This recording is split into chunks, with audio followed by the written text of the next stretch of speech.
আরাফার দিনের রোজা নিয়ে আমাদের দেশে প্রতি বছরই গন্ডগোল। কোন দিন রোজা রাখবো? এটা কি হাজিরা অবস্থান করছে ওই দিন, নাকি আমি যে দেশে আছি সেই দেশে যখন জিলহজের 9 তারিখ হবে?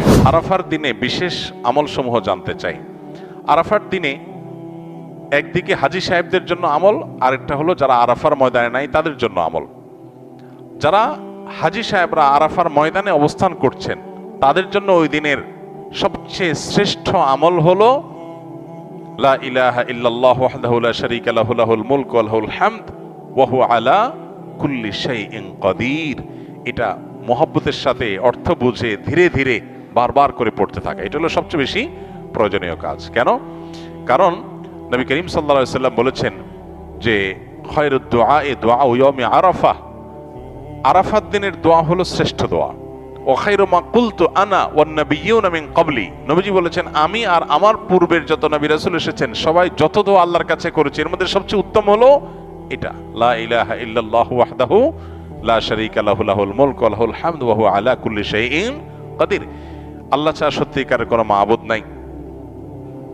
লা ইলাহা ইল্লাল্লাহ ওয়াহদাহু লা শারীকা লাহু, তিনি একক এবং তার কোনো শরীক নাই। লাহুল মুলক ওয়া লাহুল হামদ, রাজত্ব এবং প্রশংসার অধিকারী একমাত্র তিনি। ওয়া হুয়া আলা কুল্লি শাইইন কাদির, তিনি সব কিছু করতে সক্ষম। বাহ্যিক দৃষ্টিকোণ থেকে এই বাক্যগুলোর মধ্যে কোনো প্রার্থনা নাই, তাহলে এগুলোকে দোয়া বলা হচ্ছে কেন? সেটা নিয়ে অনেক আলাপ আছে এবং মুহাদ্দিসিনে কেরাম একমত যে এইগুলো দোয়া। এখানে আল্লাহ রাব্বুল আলামিনের কাছে পরোক্ষভাবে নিজের চাওয়াকে পেশ করা হচ্ছে, আল্লাহর শক্তিমত্তার কথা জাহির করে আল্লাহর কাছে নিজের সবকিছুই নিবেদন করা হচ্ছে পরোক্ষভাবে, এটাও দোয়াই। তো এটা হলো আরাফার ময়দানে যারা হাজির অবস্থান করবেন তারা সবচেয়ে বেশি পড়বেন।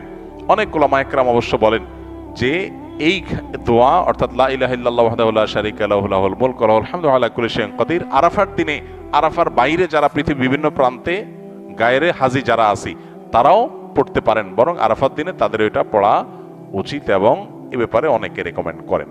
তাহলে একটা করে নিয়ে পেলাম লা ইলাহা ইল্লাল্লাহু ওয়াহদাহু লা শারীকা লাহু, এটা পড়া। এবং আরাফাতের দোয়াকে সবচেয়ে শ্রেষ্ঠ দোয়া বলা হয়েছে, এই জন্য হাজী সাহেবরা বিশেষ করে যারা সেখানে অবস্থান করছেন ওই দিন একবারে সূর্য ডুবা পর্যন্ত, জোহর থেকে নিয়ে সূর্য ডুবা পর্যন্ত পুরো সময়টা দোয়ার ভিতরে ডুবে থাকা, এটা হলো সবচেয়ে বড় কাজ।